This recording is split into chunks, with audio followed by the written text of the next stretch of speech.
You can curse all you want, Tim, because I do, but just not in the first 30 seconds. Uh, Folks, we're live. Welcome to Talking Crit. One of your hosts, Eric Tenkar, your bartender in the OSR. Beneath me is my once a week work wife, Bad Mike Bettolato from North Texas. I prefer work spouse rather than work wife. All right. Work spouse, if you want to be technical. Yes, thank you. Adjacent to me is the one, the only, Tim Kask. The And legend, below, the the man. legend, and below Tim is Don Semora of Wizard Tower Games. And I can already tell that this is Little going to be Omi. a lively chat is going to be going on. By the way, folks, just to get this out of the way, there's a link running on the bottom of the screen. This will take you to the Lost Adventures, which we will be talking about, but I'm going to briefly show it. We'll bring it up again. But I want you all to know what it is that we are going to be doing a lot of talk about, because this really is uh, the work of Tim Kask. I want to comment. I want to answer about that Random House thing. Oh. I have no feelings whatsoever. I wasn't there. I never bought one. I don't care. Take care of that. Okay. Can I? I'm gonna pimp out Tim here, because that's so. So for those who don't know, Tim was the second or third employee for TSR. First full-time number one. First employee. And I'm. This is all from memory. So he was playing a brown box at a convention. We had questions about the rules. No. You got that one wrong too. Okay. I see. I got the story. So anyway, Gary Gygax out of the blue. I called Gary out of the blue about a chainmail question, which led to a friendship, which led to me working there a year later and then doing what I did with D&D. I thought it was a brown box question. So it was a chainmail question. It goes even further back than that. Well, brown box wasn't out yet. Tim was the first editor of Dragon Magazine. He left TSR in the early 80s to start his own magazine of adventure gaming. Yep, that's it. Yep. And then he was a teacher for 20 years. No. Just a little while. I also was involved with the ill-fated Gygax magazine. I have a bad track record with magazines. They're all. So I met Tim at Gen Con 2007, I think 7 or 8. It was your first one in a long time. I remember that. Well, I came back in 6. 6, maybe. So it was 6. I came back in 6. I've been out of the industry for about almost 20 years.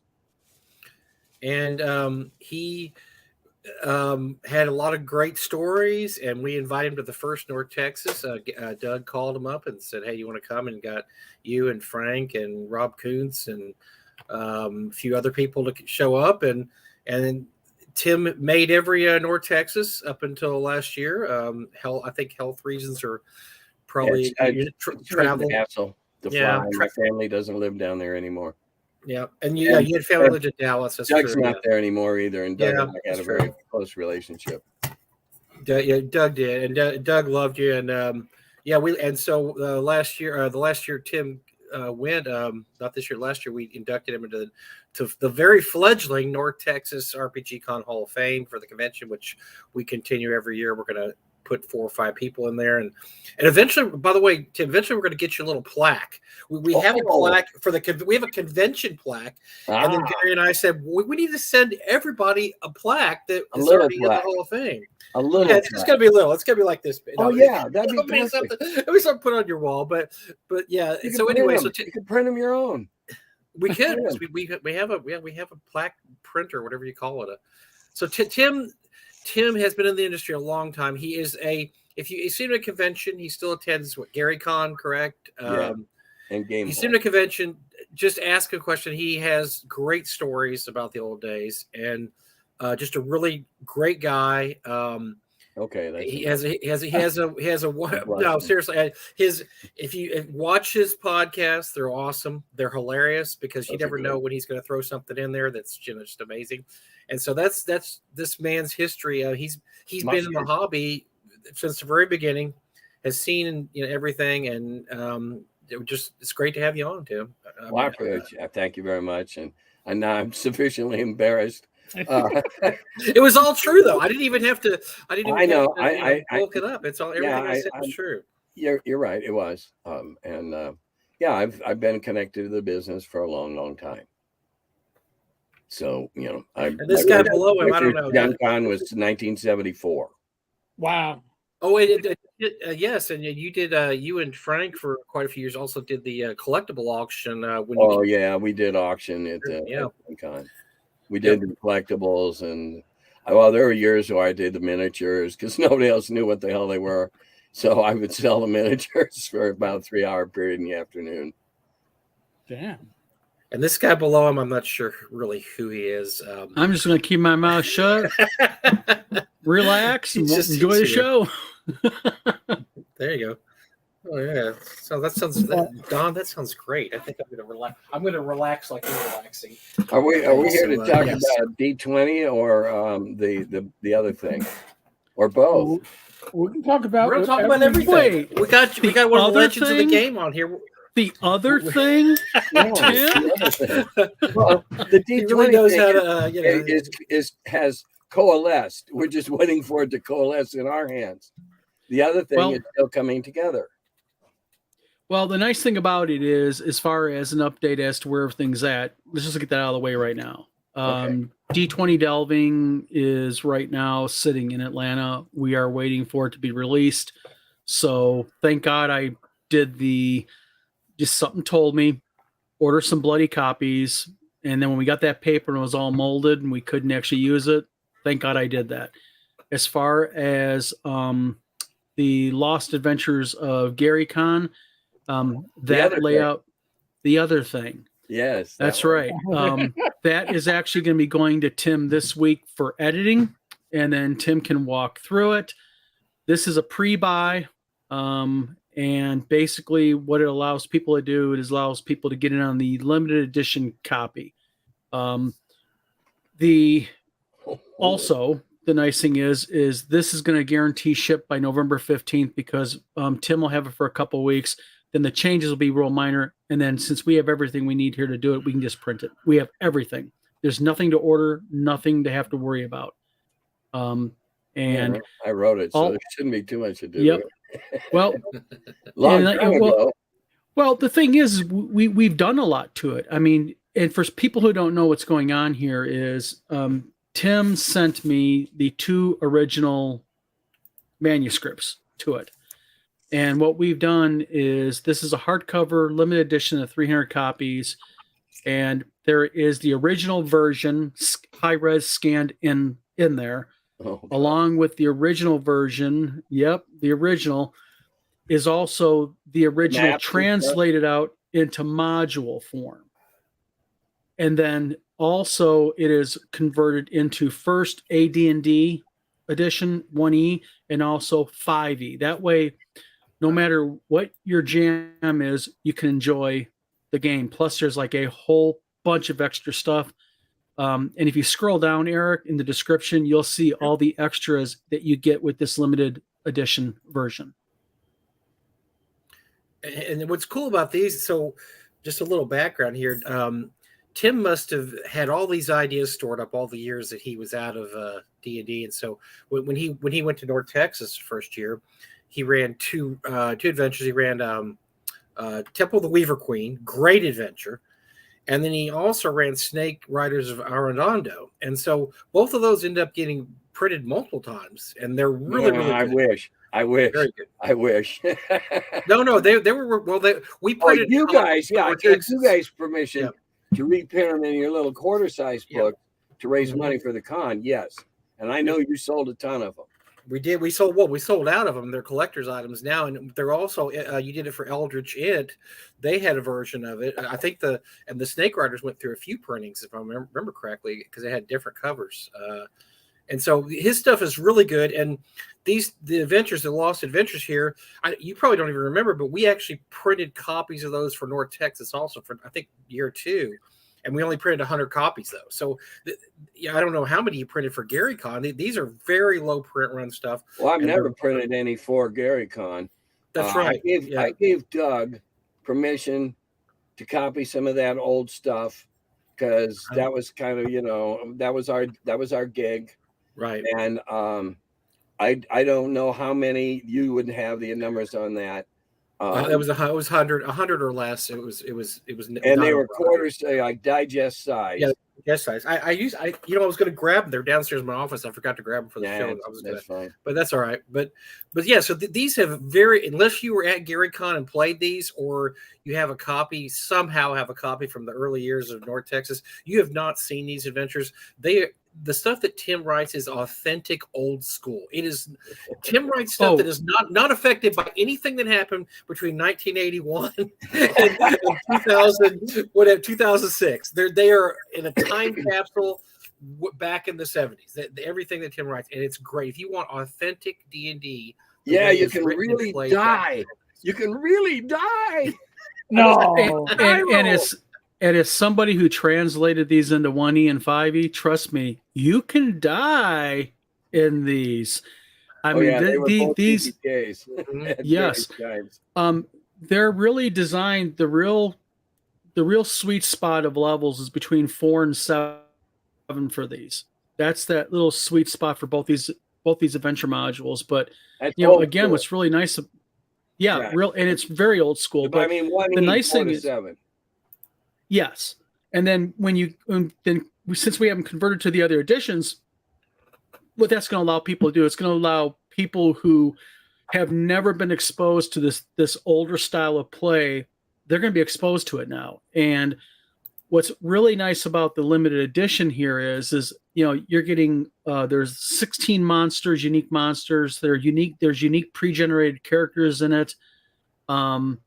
There are removable full color fold out maps that come out of the book that you can actually take out and utilize.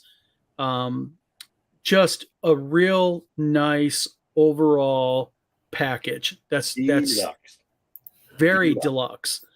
And it's full color on the inside, parchment paper, looking paper on the inside. And just to let everybody know,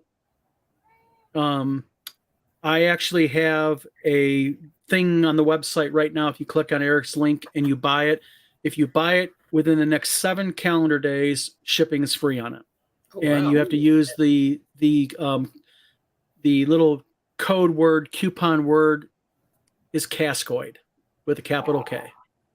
So if you use KASKOID, Kaskoid, in your checkout, you're going to save about $15-16 in shipping. Domestic only, unfortunately. Sorry, we just can't front, the international shipping. But if it's CONUS, Continental United States, free shipping. So there. All right, that's enough. Now you want to know the story about the adventures, right? Of course. All right. Gary and I had been estranged for several years. I was unaware of the power play that had been going on and how he'd been effectively neutered.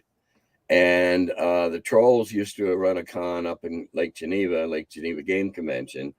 And so I went up to a couple of those before Gary died, and we reconciled, and we breakfast on his porch and all that.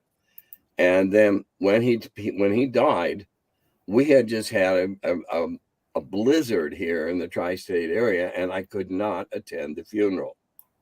So that really bummed me out. And there was a spontaneous gathering of people who had been at the funeral, went up to the old Legion Hall and played games until the Legion Hall threw them out.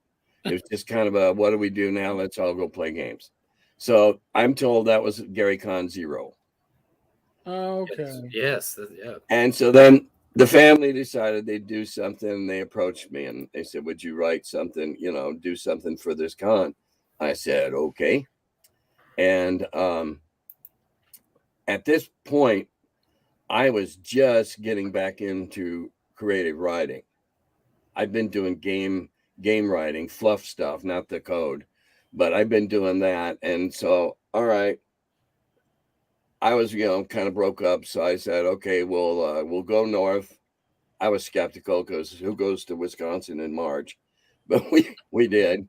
And it involves rescuing Gary's kids except for Luke, who you want to kill because he's under a constant haste potion with a crossbow that keeps reloading itself. And he's a pain in the ass. But it's very lethal. I don't write anything that can't be done. There's always a workaround, a think around. They're usually think arounds. And I've had several TPKs with this adventure. It's been run maybe half a dozen times. The second one, yes, the Tower of the Mad Wizard. Yes, these are all self-published. I was putting in the comb bindings and printing them on my inkjet printer and punching them and putting them in comb bindings. And the second one was Return to the Frozen North because I was still skeptical about going to Wisconsin in March because remember I lived there for 6 winters. Right. I was skeptical, so I went again, and this time I just did some really weird stuff involving a glacier, and it was just more of a weird. And to be quite honest, I don't remember all the particulars of it because I haven't looked at it since before I sent on the copies that I have. Well, not to interrupt Tim, but Tim is right about one thing. They are they're very different. So it's not like, oh, I'm getting two of the same old. He is correct. They are very different in style, subject, the way they play, everything. Oh, I don't write the same thing twice, I don't think. I try real hard not to. I invent monsters so that people can go, oh, that's a such and such with 46 hit points on every, not in my stuff. And I've written, Jared has bought and publishing Weaver Queen is now coming out under the Ogard Games. I think that's what branch of World of Game Design. He's got that coming out. Oh God, we've been waiting 2 years trying to get that out. So I'm excited to have something out that I did and that I'm contributing to and whatever. I'm equally excited about the game that Don came to me and asked if I'd be involved with, and that's D20 Delving, which is another version of, I think a little better, of Dungeon. Step, go in the room, okay? But what makes this difference is with all the cards, and there are many, monsters, treasures, traps, etc., I have a QR code. So all I have to do is scan it with your phone and you hear me reading the card. Yep. So kids that can't read yet, adults who have vision issues, whatever, they've got a board game they can play. And I got real excited about that because for 20 years I worked with helped build an organization here in Cincy that worked with people with disabilities. And I said, sure, let's do it. And I'm waiting for it to come out. And also the nice thing about get here. Yeah, and also as a side note about D20 Delving, the American Council for the Blind has agreed to take a look at it once it is out, and they are looking at endorsing the game themselves. So, and regarding QR codes, and this is something that even Tim doesn't know about, but there are QR codes throughout the Lost Adventures of Gary Con that people can click on, and they can get information fed to them. No, I didn't know about that. Yep. And I want to say something real quick. I don't even know how to read a damn QR code. I'm totally in the dark, man. Yeah. What, you point my phone when I come down, Tim, next time we're on your back porch, I'll kind of show you how to use them, okay? Good. That'd be handy. I want to say something real important here. I think that needs to be said at the very beginning, and that is Luke Gygax. Luke Gygax has backed this project since the beginning, and a really special, and I want to say thank you very much to Luke for allowing us to use his, the Gary Con name, and for basically, allowing this because, it's his IP. It takes a lot to trust somebody. It takes a lot. And although he does know Tim, he doesn't know me very well. So, I appreciate I had to sign away with both my cats. If You screw up, who comes over and kills my cats? I had to put surety on the table. He doesn't know you, so I got Is my that the cats one- on the line. Is that the one that kept trying to crawl in my backpack when I was down last time? Probably Luca. Yeah. The patch. Luca, yeah. Yeah, the one that's all a cat of many colors. But yeah, that's him. Actually, Al, that is a very valid point. Tom, Tim, Eric, Mike. Yeah, that's I'm the question. Yeah, for people to consider books need vision impaired upgrades. I'm not a publisher, and he's not a publisher, except he publishes games. I don't know why. Lack of advocacy. Perhaps they don't listen to the advocacy. Boy, that's a quick one. You don't want to say real fast. Advocacy. I would assume there's something in that, and the wheel hasn't squeaked enough. Well, the technology also, I think, really the idea behind the idea behind all of this was, QR codes. I think it's a matter of what is available and then utilizing it in a manner that is unique to suit your need. And I knew of nobody that took QR codes and combined them to help people with vision issues. And actually, kind of a little bit of an inspiration for this was a friend of ours named Tom Verold. Tom has a daughter who has some developmental issues as a disability. And, with a lot of the people that have these certain types of developmental issues, if you talk to them and explain it, they can understand you, but they can't read it and interpret it. So not only does it help people that have vision issues where they can't maybe see fully to be able to read it, but also the interpretation issues. And then plus my wife at the time when D20 Delving was developed, my wife was a teacher at a Montessori school. So Montessori is very hands-on, very, they want the kids to get absorbed into it. And that was also kind of an inspiration for it. I'm looking at the questions coming down here. Yeah. And not to be facetious, but the greatest thing they did for vision impaired people was oral books, whatever that's called formally. Audible, yeah. You don't have to read, you just have to listen. All right. And that's a project I would have loved to have gotten involved in whenever. But that was a huge step for the vision impaired. Now they don't have to be able to read, they can hear the book. Yeah. Now we're looking at new technologies, as Don said, new technologies, new applications. Maybe, just maybe, our little game, Don's little game that I had a late inning part in, maybe will spur a revolution in publishing. I personally hope it does. Shortly after Frog Guy Games published Swords and Wizardry Light, and I stripped down Swords and Wizardry down to 4 pages, there was talk that never got anywhere. It was with a third party to publish Swords and Wizardry Light, either a Braille edition, and there was talk about maybe putting out like a large print edition. It never really became feasible. I do remember the Braille dice that Mike talks about in the chat.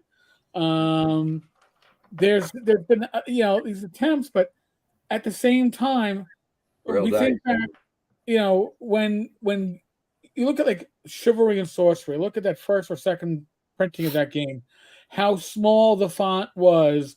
That now I'm 56. I am 56, right? Yeah, I'm 56. I can't read that for the life of me. I can't read my original Arduin books because of that small font. Tell me about it. I have to have readers. But I'll tell you why that was, Eric. It was inexpensive. Exactly. We got as many words. We had at TSR, we had a limit. We didn't go below 9 point on anything except an asterisk at the bottom of the table explanation or something like that. We didn't go below 9 point. And most of the time we were running 11. Now, when I did Dragon Magazine, I slugged. So I was printing 9 on a 10. That's why it was wider, it was brighter, it was easier to read. I was still small, Right. but I slugged on the printing, and so it said it differently. The early books were, that was, you got, and the other thing was you were limited to the number 8 and multiples of. Yes. That was a fold. That was a folio of paper. Yep. Oh, yeah, you're right. And so you did everything 16 pages or 24 pages or 32 pages. Mm-hmm. You couldn't do it 28 pages. Yep. That drove me crazy with Dragon Magazine. You know, every time I wanted to get bigger, I had to get bigger. But the thing, but a couple pages in, no, I had to put a bunch. But the thing that I wanted to also do with this was, you know, there's 3 sides to this. I think you have people like us who can just sit down. We can sit at a table, even if we have our cheaters on. We can play the game. We all get something out of the board game. Then you have what we just got done talking about: people who have trouble seeing. But also, it goes right back down to the people who have learning disabilities. It allows them to sit at a table with, and I'm using some really, I don't mean this insultingly, but you know, normal people, if you will, people who don't have disabilities, and it allows somebody non-disabled. Yes, Mhm. so it allows a disabled individual to sit down with a group of a group of people who do not have disabilities, and they can play the game with that group of people with very minimal interruption of the flow, so they're more engaged in the game. They feel more part of the group, and I think that's important also. Also, from personal experience, it allows precocious children, and I had 2 grandkids that were playing old Corey's adventure game when they were 6 and 4. Mm-hmm. They couldn't read the cards, but they could read the dice and add them. And so, you know, Grandpa read the cards to them. And eventually they learned that picture was the werewolf. And so you go, oh, the werewolf, you know. But they couldn't read. They weren't old enough to read. But with this, bang. And keep in mind one thing about D20 Delving. There's a QR code on every interactive element of the game except dice. So character cards, skill cards, equipment cards, if it's got written type on it, there's a QR code. And Tim knows about this, and I think Eric knows about this, but nobody else does. I'm just going to throw it out there. I did something extra in the box along with regular dice. I have Braille dice that are included. So they're there if you need them. They're there if you can utilize them. I just put them in as an extra. Didn't tell anybody till now. I didn't tell anybody till now. That's right. Well, because I told a couple people, but oh, that's okay. I mean, it was really no secret. I just what I want to do is I thought to myself, might as well make it if you're gonna go all the way. So I had a friend of mine do the STLs and develop the STLs to do the Braille dice, and then we printed masters and I made the molds, and so they're not white like this. These are actually the masters. They're going to come in like a variety of different colors. We just made a variety of them. We're going to put them in the box, so you'll get whatever colors in there is the color. But that'll drive the collectors crazy. Yeah. Buy more sets then. Yeah. Buy more boxes. Yeah, we'll sell sets. Yeah. And the dice will eventually be online for sale. We won't sell them in colors like a tube of green. Oh no, we'll sell mixed tubes, just like Watsy sells those damn cards. No, we won't really. Yep. There's a couple comments here I'd like to respond to a little bit. Yeah. Okay, the new term is regularly developing people. Okay, when I was getting my master's, that wasn't the term, so I'm glad to know that. And somebody's bringing up autism. I have found in my personal experience that a lot of autistic individuals somewhere on the scale can do really well at role playing. It just takes a little extra effort. I will purposely take, if there's somebody floating around I want to play in a game, and I've done this a couple times down in Texas, Mike, with you know who the two girls are that I'm speaking about, Steve's kids. Yes. I took them and said, "Come play in my game." That's nice. I'm not bragging, but I've gotten fairly adept at recognizing kids at my table, and sometimes adults, that are somewhere on the scale, and that's fine because I make sure I know how to bring them into the game. Last Gary Con, I had this young lady. My God, she was a good player, but she was too shy to speak up, and so I said, "What was that you said? What was that you said?" And all of a sudden, they're asking her what they ought to do. And wow, that girl blossomed and bloomed. I love that. And role playing can do that. Yeah, you just have to give a lot of these young people, they're so used to being shunned, or they're so used to not being part of the group per se. They are very shy. And if you just give them that chance, I have a very good friend named Steve. He's watching this right now as we speak. He's messaging me on Discord. His name's Stephen Lake. He's an author. I got about 5 years on him, but Steve is autistic, and Steve will tell you, you meet him, he's real shy, but once you get him going and he gets comfortable with you, hold on for the ride. And that's what I hope with this that we can do here. We can start bringing people. I don't even really know how to put it in with words so accurate. A whole new. Let me say. I think I want to expose a whole new spectrum of people to gaming. Yes, exactly. And I'll comment on the dice thing about driving colorblind crazy already. With the Braille dice, they'll all be a different shape. They're all a different shape, so the colors really don't matter. Mm-hmm. A 4-sider doesn't feel anything like a 6-sider. Yep. 20-siders don't feel anything like it. And for people to know, they are standard size. I mean, they're standard shape. We managed to get all the pips on that they need. So they're a little bit larger than normal just because we want to make sure people could get the manipulatives off of them and they could accurately do it. So, yeah, I mean, and Tim just said it perfectly. That's exactly what I'd love to see happen, is get people into gaming that normally stand a little bit more on the sidelines when they should be at that table playing. Gaming is awesome. I mean, if you knew me as somebody before I came into the world of gaming when I was like 10, 11, I was the shy kid. I was not. Nobody would have ever dreamed I would be doing a YouTube channel, going out there, doing all this stuff, talking to all these people, going to different conventions. That was not me. But gaming allows you to socialize in an environment that is a bonding environment. It's accepting. And it is a bonding experience. And listen, I've made friends at conventions that I would never have known if I hadn't gamed with them at a convention. Mm-hmm. But you have that shared experience now. No, you're not really killing goblins and orcs and taking their shit.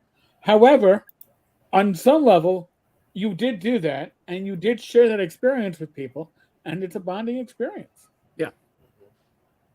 Tabletop tap room, yes, they have been thoroughly tested. Yep. Yes. Thoroughly altered and perfected. Yes.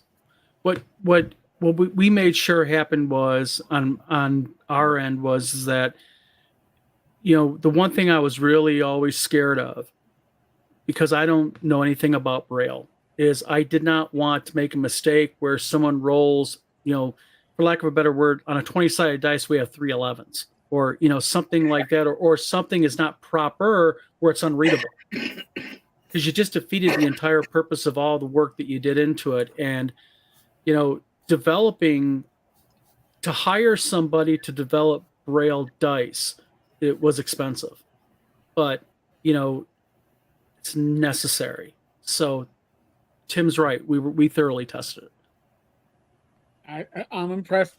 I'm impressed too. Can I just say something? Yeah. Just 1 second. I'm going to go back to the other room. I'm working out in the room, and so I'm hearing this. I see it's the bar owner. Okay. Yes, the true tavern keeper is now here. None of them were as safe as that one. Yeah, I just feel like, just listening to everything, like, the dice, the QR code. The QR code. I heard Tim talking about just ways of making the game, and Don talking about ways of making the game accessible to so many different people, and in a way that is not a show. It's the communication of, you're welcome at this table. You're welcome in these games. These games are for you too. And, just being able to, it sounds like you guys do a great job of being able to bring people in that way. As a person who has a disability, as growing up, that was often a fear that I would have. They're going to draw attention to my difference. I'm not going to be able to blend, or, those kinds of things. And just hearing you guys talk about, wanting to make a welcoming environment for everybody of every different, whether somebody's neurodivergent or neuroconformative or is visually impaired or whatever the case is, it's a beautiful thing. And thank you. Just gives a really positive feeling. And, it's what gaming should be. Wow, you got Rach to come away from her workout in the other room. All right, I gotta go back. My heart rate's going down. Thank you so much. Well, I'm gonna tell you something. What makes it really unique, though, is right there, that man up there's voice, because Tim's voice is what you're gonna hear reading it. And and I had so much fun reading these. We did all of them in a half a day. How many hundred did we do? We did 248 cards total. And we did it in half a day. I was doing them in batches of like 6 at a time. I'd read the next 6. Okay. And just get it and read them and got it. And although I handed him the scripts the way I want them read, no, he put his own spin on them. So he'd say, "Hey, Don, this just doesn't quite work this way. Let's go this way." So it's truly got the Kaskoid spin. I believe both written and oral language should be euphonious. It should sound right. It should read right. Yep. And I tried to be euphonious. When we were reading the traps and that, I tried to sound. I don't do voices. Okay, I'm not one of those guys. But I tried to put a little menace in it. And if found something neat, okay, excitement. Yep. And if it was something neutral, it was neutral. And you just ran into a, have fun with those. and thanks to Jim Wampler, real quick, because 2 things about Jim Wampler I want to mention about this is Jim Wampler did all the post. He helped clean up the audio files to make them more readable, because there was a little bit of an echo in the room because, I don't have really professional equipment, you know what I mean? So he helped that out.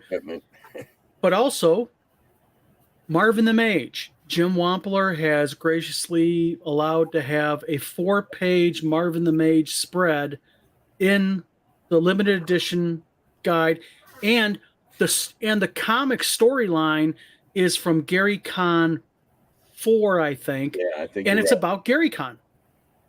So it is the theme of the book. That's pretty cool. Yeah. It's a neat package. Yep. When I wrote them, like he said, I'd been frozen in amber all that time. I didn't know that they classified the game. Okay, I didn't know that. I wrote them just the way I played them. And that was just the way we wrote in every introduction. These aren't set in stone. Fool with them as you will. And so that's how I wrote them. You damn right. You do the wrong thing, you will die. But and he can tell you, every potentially bad spot, there's a workaround or a think around. Yes. I don't create monsters that don't have weaknesses. Even Belay has a vulnerability under that little sail on his back. Yeah, but something very important that Tim about what you're saying, and this is what players have to understand about this, is that we joke about it being, you can die in this and all that, but when Tim says that every dire situation has a workaround, he's telling the truth. It's truly, and this is something I love about his modules. They're a true gamers thinkers module. Yes, we're in a really screwed situation right now, but think about where you're at. Think about what's in the room with you. Think about what your powers, you got a cleric with you, you got a magic user with you. What spells do they have? And there's always a way around it. Unless you're going to be dumb, in which case, get your last rights together. The first 3 times I ran it at that con were all ended in TPKs. Because all 3 groups didn't do what I expected any group with half a brain to do. Or at least not do what they did. Are you talking about the wizard, the tower, the wizard's tower? No, I'm talking about what happens with the skeleton and the skull. The skull. Yes, never mind. Yep.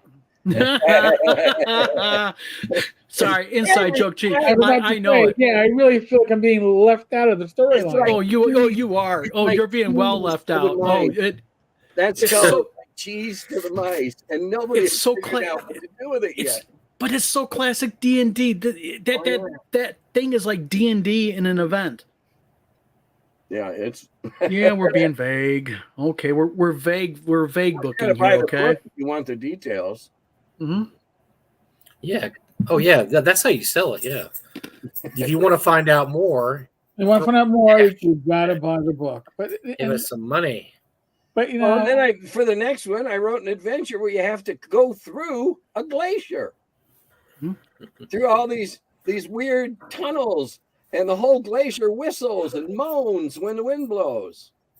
And there's a thing that lives in there that nobody has ever seen before because I made it up. Yeah. All right. And you got to think.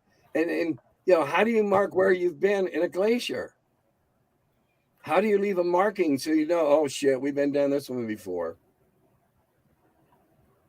No, I'm not going to tell you. You'll have to figure it out. Well, the 12-year-old me would have said somehow would involve urinating. Well, that would probably work. Yeah, because that was always how I looked for secret doors. Well, if there's a secret door and I wet the wall, I'll find this. I take a pee in the corner. And my DM was like, "What?" I go, "Come on! I'm not going to waste." It made sense. Somehow that made sense to someone. So. It made sense. Bad Mike looks mildly repulsed at this conversation we're having. Mike, you're not a secret door. I don't think you have to worry about too much. I mean, I just game with my group, and there was no peeing, so I don't know what you're talking about. No, not one of my players who've been playing for 40 years thought about peeing on anything. So I'm sorry. I had a couple of suggest leaving scat down a false trail while they got away. Okay, that's a good one. I like that. My group has never thought of that. That is a good one. I do like that. So now you ran these at conventions, and my experience is that convention no more than 6 times each. Yeah, convention play and campaign play. Oh, players differently. If it's my character that has to survive because I'm 4th level, and god damn it, I earned that, I'm going to think. I'm at a convention, I'm a bit more loosey-goosey, just have fun. Absolutely. As many people come to have a glorious death so they can get home and tell the guys who didn't come what a great game they were in, and I died horribly. It was wonderful. As actually come to solve the puzzle. And I can tell them within 40 minutes of playing, I can tell the glorious death seekers, and I can tell the ones that are here to solve the puzzle. There you go. And as long as the glorious death seekers are outnumbered at least 2 to 1, the party stands a chance. But that's also the reason why we designed the product like we did, because you have the pure tournament module. If you want to play it like that, go ahead. Use the pretends, the whole 9 yards. That's right.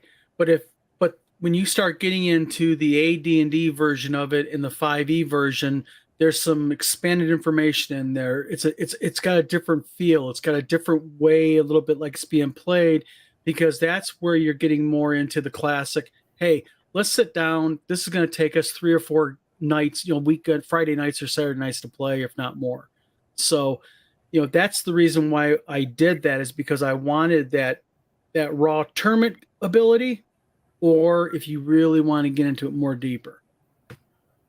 No, that's nice. I like the ability to turn that, because sometimes you want to run something that's like a one-off, even with the regular gaming group, and then sometimes you want to take something like that and fit it into a campaign. Bad and, Mike. Right. And when you remember a campaign, you always got to twist it a bit. Mike, if you jam it doesn't. You haven't been talking. Do you remember the year that I wrote one for Texas that was so big that I had to break it down into like 4 pieces? It was that was Return to the Devil's Skillet. Return to the Devil's Skillet. Yeah, Skillet. The Devil's Skillet. I was still learning how to write adventures. Okay, how much do I need? How little can I get by with, etc. Well, somebody told me the one before was not big enough, so I sat down to write one for Doug at there we go, and I got art for it, and I got everything for it, and I wrote it, and it's like a sandbox all by itself. So we may be remember running it. Do you remember you ran it and you didn't even get past like part 1, because there's a part, then there's a wilderness part, there's all these different parts, you must have ran it 4 to 5 hours and you still didn't even you got to past part 1. Yeah, because you can tell. I gotta, and I can show it to you visually. One of the reasons why, that's one of the maps alone. I mean, talk about that's a dungeon level and a half right there. About that, About that. So it's a temple. Come on, Afterwards, everybody's like, the adventure was great, but we only did half of it. Like, what's the deal? It was so giant. We only got to the desert. We didn't even cross the desert yet. We had to cross the desert. But I found that writing shorter ones for conventions, they tend to be much more either or, dead or alive. It's my experience. I can see that. It's very hard to write a short adventure that doesn't have a heavy degree of lethality based on the time you expect to run it. Right. It's got to be there. You got to have lethality. It has to be present. If you want to get rich, you got to risk your life. Great rewards, great risk.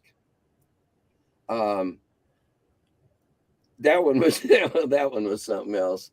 Well, it's interesting that the convention versus regular play, because I was very lucky that I got to watch so many people run games before I started running games at conventions, and I got to watch Tim and Frank and Rob and all these guys run convention stuff.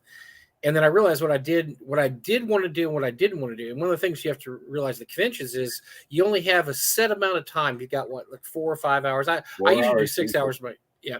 So you want to really get into it right away. You don't want to sit there and spend 30 minutes to an hour of setup. And I realized that one of the things I realized early on was characters that are already pre-made characters are the way to go in a lot of those, because some people will spend forever making a dumb character they're only going to use for 4 hours, and they will sit over it like it's the most complicated math problem they ever had to do. You're like, just roll up a character. It's 4 hour long. Let's just do it. Yep. And that's why I don't roll characters. I hand out 10 pre-gens. Pre-gens. Way to go. Mm-hmm. Let them pick the 7 they want. I don't care.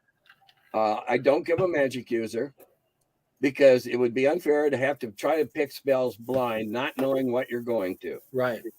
And nowadays I do the Wheel of Blame, 7 players max, pre-gens, no magic user, and I have completely changed the way clerics do what they do. In my world, clerics do not do spells; they say prayers. And when they make a level, they know all the prayers. That's how they made partly how they made the level. They can only say prayers of so much potency which oddly enough corresponds to the spell slots. But you don't have the cleric is now really valuable in my world because he doesn't have to guess in advance what to take. Okay. Right. So that's the connection that makes him so damn unique. Yeah. You know, he doesn't have to decide to speak with animals before he leaves. But if he's got enough, you know, and I allow him to trade down on spell slots. Okay? Oh, that's cool. If he's got a fourth and he really needs another third, fine, he can trade it down, but he doesn't get a 1 in change. No change. Yeah. You're not getting any change here. Sorry, buddy. No. You don't get 2 2s for a 4. It's always 1 on 1. But no, that's actually just I never even heard you talk about that, Tim. That's actually really a cool mechanic. Well, I figure by the time you get enough experience to be promoted, you've been studying your prayer book, and so you know all your prayers when you get, you know, when you make it to the level. That's part of it, so it's automatic. And then the pre-gen I use is 2-2-1-1-1. Yeah, got a 5th, a 4th, a 3rd, 2 seconds, and 2 firsts. And that's what he goes on to the Wheel of Blame with. And that is amazingly versatile use. And the great thing about it, Tim, is that it's easy to pick up and you do it quick. And that's the one thing that I realized about running con games is that I tell when the characters get there, I say, you have a certain amount of money you can spend in the town, but when 15 minutes are up, you are in front of the dungeon. I don't care what you're doing. If you're in the middle of something, whatever, you are in front of the dungeon because we're burning time here. You can't spend time. So anything like that. That's why I use pre-gens. That's why I use pre-gens. Just get it going. Let's get the game going. I treat cures like Red Bulls. Now I don't say take a cure and a potion of giant strength or something like that. No. But as far as cures, because these guys are all carrying 3-4 cures, cure light, cure heavy, when they go onto the wheel. Okay, so they're not worried about that. The cleric really gets to be a valuable member of the group, not having to go around and paternoster everybody to get, you know. And they all roll their own dice because I do this online as well as at cons. Okay. Everybody rolls their own dice. It's all trust. They roll their own hits. If they get hit, they roll how badly they got hit. If they do hit, they can tell me by rolling how many damage points they did. It's all the honor system. But the thing is but that's the beautiful part about smacking people with pre-gens also is that what you're doing is by giving somebody a pre-gen character that they've never seen before, you're really highlighting the role-playing aspect of it. You're forcing them to kind of get into it, and they're not in comfortable ground. You know, they're playing a character, a race, a sexual gender that they don't normally play, and boom, there you are. Sure. And I think that's so much fun. I mean, to play outside your comfort zone, to be outside the box. See, all my pre-gens are gender neutral, and they have gender neutral names. So I don't care who takes what. But you got people. But you got people that they really like the dwarf, or they'll say, "I always play magic user. I'm always, you know, a ranger." By giving them a pre-gen and they just randomly draw one, you know, you may take someone. Leaf through them. I do what Tim does whenever I'm a B1 game. I take the actual pre-gens from the back of the book, pick about 15 of them because I usually have about 6 people, and I just lay them out on the table. And you guys decide what kind of a party you want to have. You know, I mean, do you want to have a lot of mages, cleric, whatever? And the great thing about it is it helps against min-maxing because let's face it. Yeah, a lot of these guys, min-maxing is a deal. Everybody does it, right? They min-max. But when you have the characters from the back of the book and nobody's that good, nobody's that good, you don't have to worry about, okay, I'm min-maxing everything. And so then you just grab the character and I'm gonna take, Nibok of the Woods or whatever those crazy names they had in the back of Mike Carr thought of in the back of B1, and you just grab the guy, and they're pretty much the same. There's no, but yeah, Tim is right. Pre-gens, if you're running a con game, I saw a game once. I am not going to say who ran the game because I'm just not.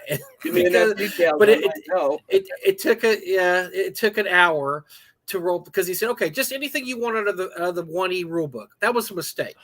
Oh. Because then you have 5 or 6 people all, well, do you want to be a druid? Should I be a monk? Should I be this or that? And on and on and on. And an hour later, I'm not kidding you, an hour later, they're ready to go. They just wasted an hour. They wasted an hour of their game time, rolling up characters because they had to sit there and roll through the 1E rule book when it should have just been, look, here's your 10 characters, boom, pick them, let's go, let's Absolutely. I'm gonna have to tap you gentlemen for WizardCon because you guys are a potpourri of just convention help information just in general.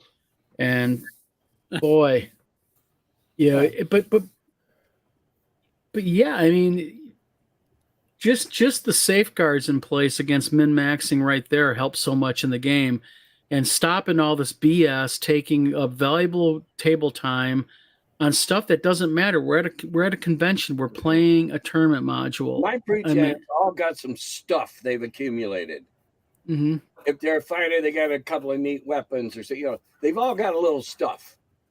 And I let my players in this wheel of game write down any damn thing they want down the side of their character sheet. Because I've had player characters kill monsters with a 12-inch iron skillet. Yep, I got it written down right here. All right. I've had them lure monsters away with a pound of yak butter. Yep, I got it written down right here. Fine. That encourages the wildest thinking outside the box ideas. Yeah. And then I tell them, and if I look over and that list looks surprisingly long, well, we're going to have some little about what's I can't remember what it's called. Encumbrance. Yeah, thank you. And I'm going to just cross off a whole bunch of that shit. One of the things that Jim Ward did when we played Metamorph South with him a couple of times is that, and I think this is a good idea too, he lets you write, you can have 10 items. You write down what 10 items you want, and then he goes through every character. Okay, what 10 items do you write down? And you could, like Tim said, you could write down something crazy, but you're going to have to explain why your person has that. He wants you to say, okay, why do you have a M16 machine gun? Yeah, well, what does that do? And then he may downgrade it. Okay, you've got a auto fire laser whatever gun, but you only have 6 rounds. But and so I thought it was really, I like that. He crushes dreams. It's oh, come on, let's get realistic here. but you were allowed to take stuff, and and if you could logically explain, I played a medic, and so I said, well, I've got a medic kit, this and that, and so I said, I've got a one shot does this, one shot does that. And he was, okay, that's all fine, yeah, whatever, but it was cool because that way I got to create my own. Little thing there. Now, I'm sure if I had said something over the top, Jim would have said, "Nah, it's not going to do it. It doesn't, do that." So. I love Jim to death, but let's be honest. Jim has a reputation for running games that don't last even 3 hours. Well, that's why he gives you whatever you want, Tim. Yeah, you want to have that? Yeah. I don't care. Yeah, before lunch anyway. It doesn't matter. Well, he brags about TPK. Yeah. So I mean, I watched a group of his players one time all die from radiation poisoning from some little thing that looked like a squash about 2 feet tall that could somehow move. And there was a ring of them. And the players tried to kill all these little squashes. And every so often, the squashes all grunted and released radiation. And all the players got more radiation poisoning. All they had to do was walk over the squashes and walk away. How he got them, and they died, and the game was over an hour early. So Well, he ran a game in North Texas once, Metamorphosis Alpha, that everybody died when they went through a certain door. And on the other side of the door, there was a creature that they could only go through one at a time. And I think Mike and Liz Stewart played that. So every character went through the door to fight the creature, and they would all die. And I said, why did y'all go through the door? Was there not somebody that goes, well, Mike and I did, and we watched everybody else die. And then we said, yeah, we're not going to go through the door. But by that time, it was just 2 characters. And so you got 2 players now. Everybody else is dead because they all just kept going through the door. Because I think we get caught up in what we think dungeons should be about or adventures should be about. And sometimes you have to think outside your box, right? And outside your head. Yeah. Think, maybe you do. Maybe every monster doesn't exist for me to kill. Maybe some monster, and Tim can tell you that was a big component of old school D&D. Was sometimes you ran from stuff. You didn't always think you're going to win. Hell yes, you ran. You ran so you could get bigger and better and come back and kill him. That's something that's definitely lost in today in the new school of dungeon adventuring, is that we think that, well, that monster or that obstacle is put there. There must be some way I get past it. But old school gaming was not necessarily. You know, the dragon may be a random encounter. Your third level characters are not meant to fight the green dragon in the forest. But also, I have never ever used a dragon ever. It is preposterous that any human-sized group without some kind of laser blaster pistols out of Mutant Crawl Classic can kill a dragon. Well, yeah, but also regarding, I'll say daggone Tolkien for letting people think that dragons can be killed. Daggone. But there's also the theory that people think of, and this is what's annoys the hell out of me. They think just because there's something very dangerous guarding the door, that there's something behind the door that they want. Right. You know, just because it's big, bad, evil, and nasty, that room could be empty. I smell trolls. I bet they got something good. Yeah. So. Well, at least we've gotten past the stage where in the old days, everything we killed, we slid them open to see if they were holding any gems.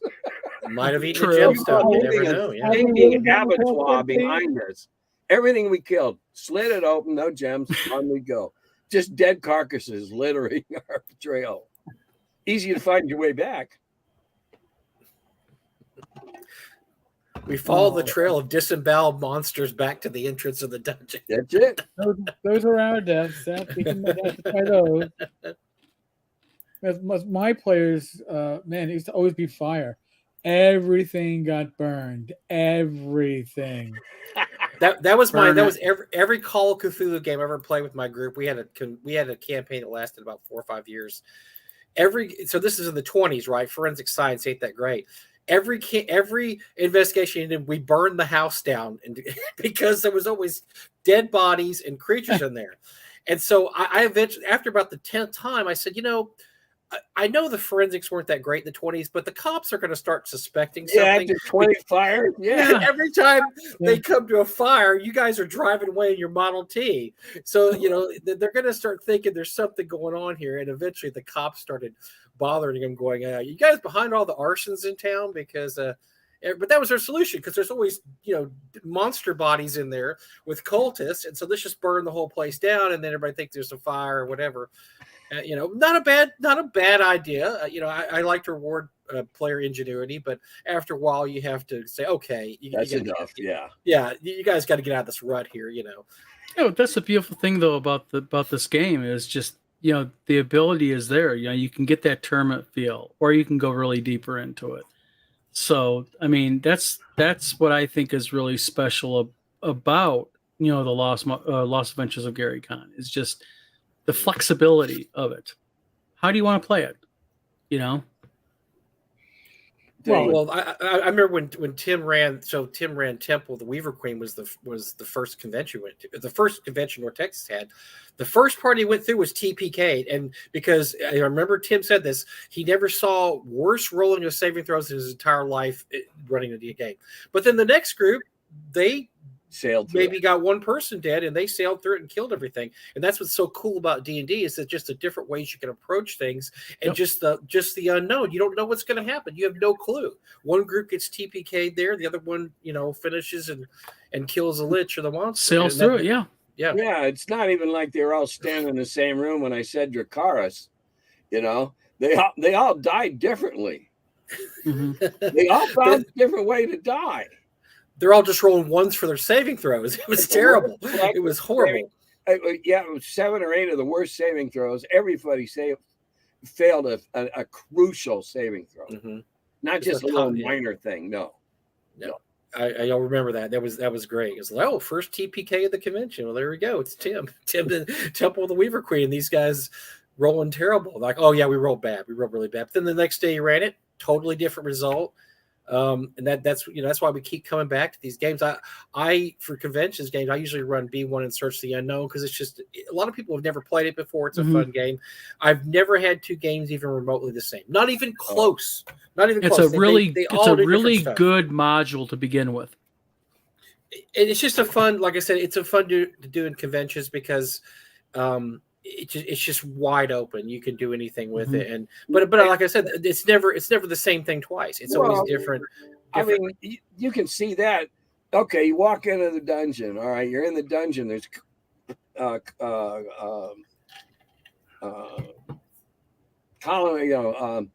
passageway to your left, passageway to your right, and one straight ahead.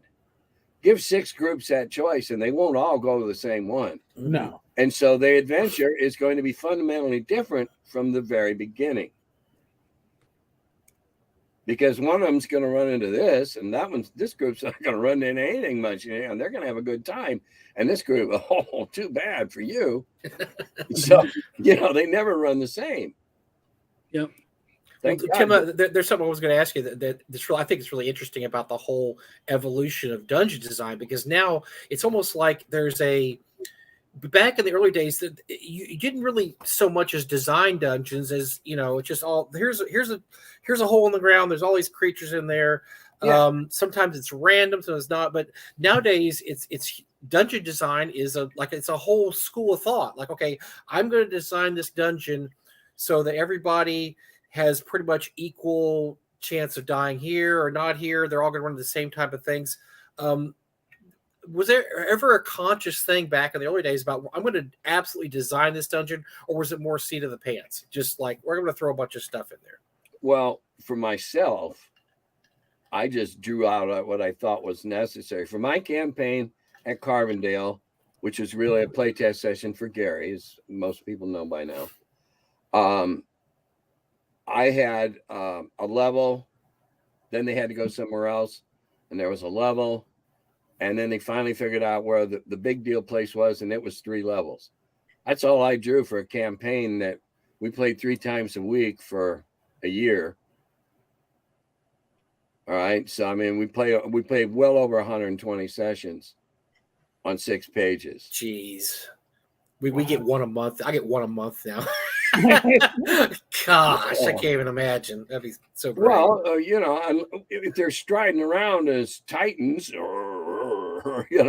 well, I always had every adventure that I came up with, whether it was for my group in the campaign that we played, Qualishar, the Ruins of Qualishar. Each stage had something they had to find, and something that really didn't want them to find it. But each stage had different puzzles and things along the way. So it kept the interest alive, because now there's a new thing to explore. I don't strike me, I don't get Greyhawk. Level after level after level after level. I remember seeing in the books, the first Little Brown books, they had that level thing showing you how you could build life. And I'm saying to myself in the very beginning, why? If you can't justify what was on that level, all right, okay, that was a prison level. Then there ought to be a bunch of empty cells and a few skeletons. Mm-hmm. I never understood. People didn't understand what I published an article about called Dungeon Ecology. I was very much into dungeon ecology.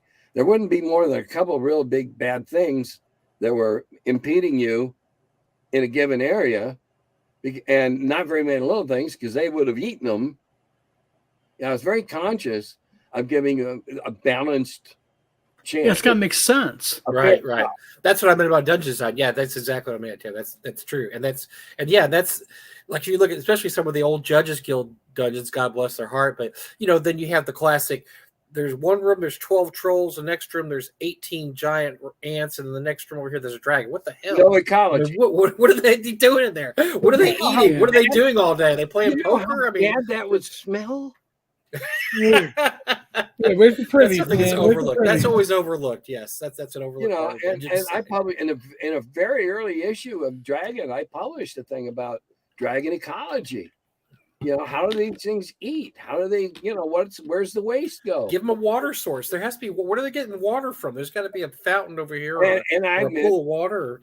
I admit, my very first dungeon, I did that. I rolled on all the charts and tables, and it was like you could have sung Simon and Garfunkel, the zoo song.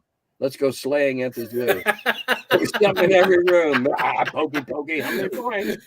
Pokey, pokey, somebody, And I designed it that way. I didn't know any better. I thought you were supposed to, and Gary later explained to me, no, when you think you'd like to have something in this room, then you use the chart. Otherwise, no, don't worry. It doesn't have to be something in every room. And most of them should be empty boxes and stuff they paw around in for an hour looking for something good. Gary was very good at that, and I was too. I always give them lots of rubble.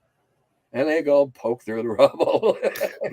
Great, a classic time waster. Yeah, we're going to dig through this rubble. It's going to take you 6 hours. We take 6 hours. You don't find anything. Night, and the night creatures are coming out. Yeah, I'm rolling for. Yeah, you're rolling for wandering monsters in. Yeah, you're making so much noise digging in the. That's when you give away, like, you find a bent spoon. You think it's silver, but then you realize it's plated. You know, that's when you give nothing. Like, oh, I got something for my effort. Yes, it's barely really better than nothing. Plated trophy. Oh, I love rewarding, wasted play. You want to waste the time and just take 6 hours to go dig through rubble. You know what? Don't expect much. Yeah. Because I think as a DM, I think it's critical also to reward good play, to reward good role playing, and when you got a player if you got 1 out of 3 players that are really putting a lot of thought and you can make good things happen to that one player and bad things happen to the other 2, and they're going to start shaking their head, going, "What the hell are we doing wrong?" Well, you're being dumb. You're getting what you're putting into it. I had a situation where they came upon a room that was, like Tim said, it smelled bad because there's like 8 ogres in there, and they're like, we searched for treasure. I'm like, you really want to search for treasure? We're going to search for treasure. And I said, okay. And so they searched for an hour. They all caught a disease, and they got 100 copper pieces covered with an ogre shit. I'm like, there you go. Like, I don't understand. I'm like, you got exactly what you deserved. What did you think was in here? It's disgusting. There's something that I like to do, and that's give them fabulous treasures they have no way of getting home with. Yeah, the ivory statue that weighs 2 tons. No. There's a temple that had been abandoned just before the huge sandstorm buried it, and the box of gold pieces had all been emptied. Couple left in the bottom. A box of silver pieces had all been left in the bottom, and 32,000 copper.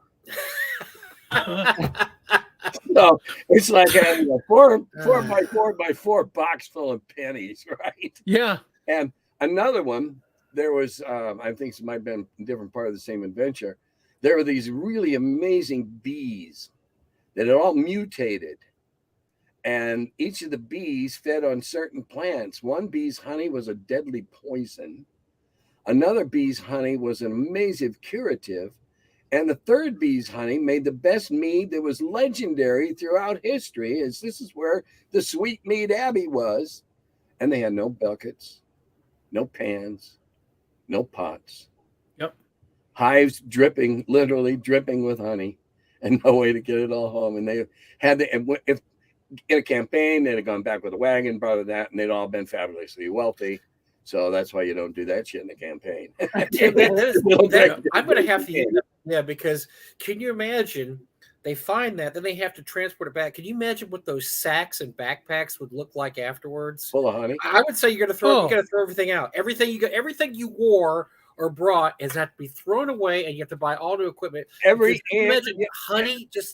Every yellow jacket and flop would be your best friend. Gross. Or while they're on the way, they run across, a band of orcs that love that love honey that are obsessed with honey. So now the problem is they gotta get past that band of orcs with the honey that they got, that they have no real way of carrying it out to begin with.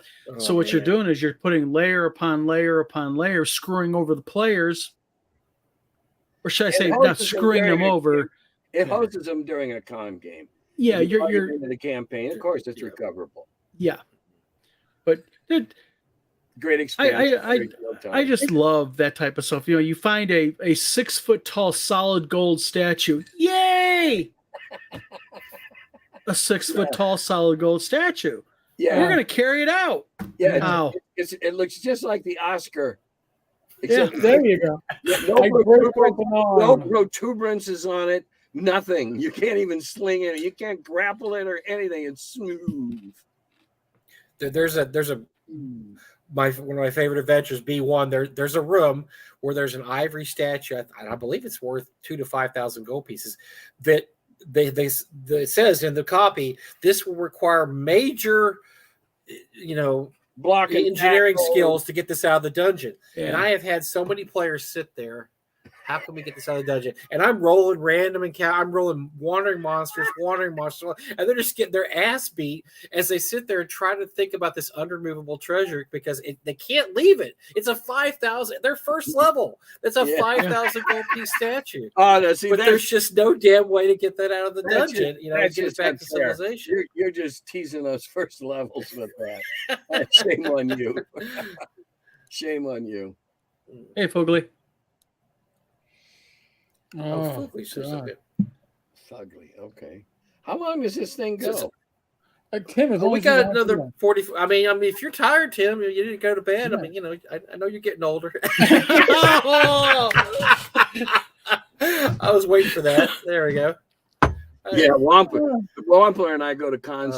He waits every convention. Every time we get in the car together, he waits for his "fuck you, Wampler," and I give him one. Just to give him a pat on the head. Yeah, I told Jim, I said, you and Tim should sell those rides for somebody can buy admission to get in the back seat. You could never speak about what you hear. Never. You have to sign an NDA, non-disclosure, but you get to sit in the back while you and Womp are in the front seats bitching at each other for 6 hours.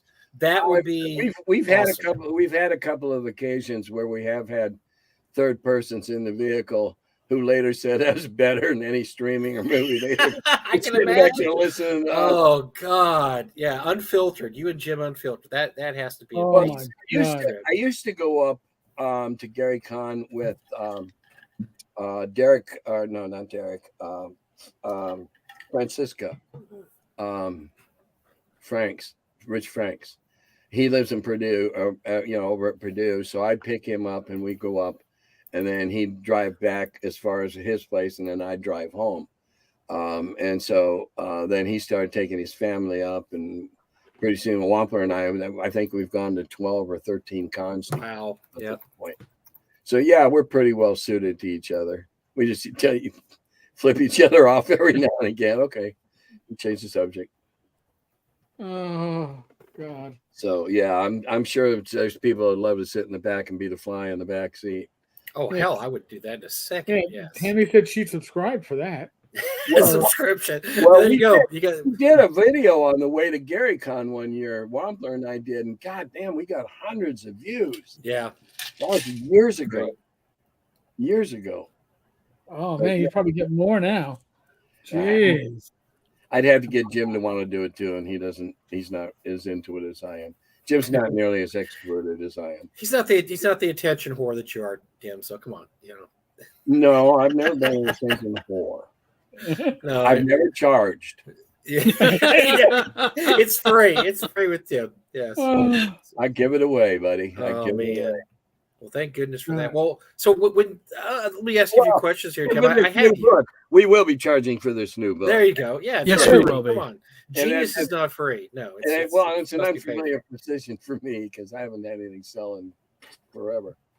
So when you took a hiatus from gaming for a while, and you kind of got back into it and started going to Gen Cons again. What were some of the things you noticed right off the bat that were so different in girls? There were women there. Are you kidding me? My last con that I went to back when I was still doing adventure gaming, which probably would have been like 85, there were maybe one female out of 45 or 50 attendees, maybe, depending upon the con. The first thing I noticed was driving into Gen Con, because I'm only like 90 minutes away in Cincinnati. There's all these banners on the light post saying "Welcome Gen Con."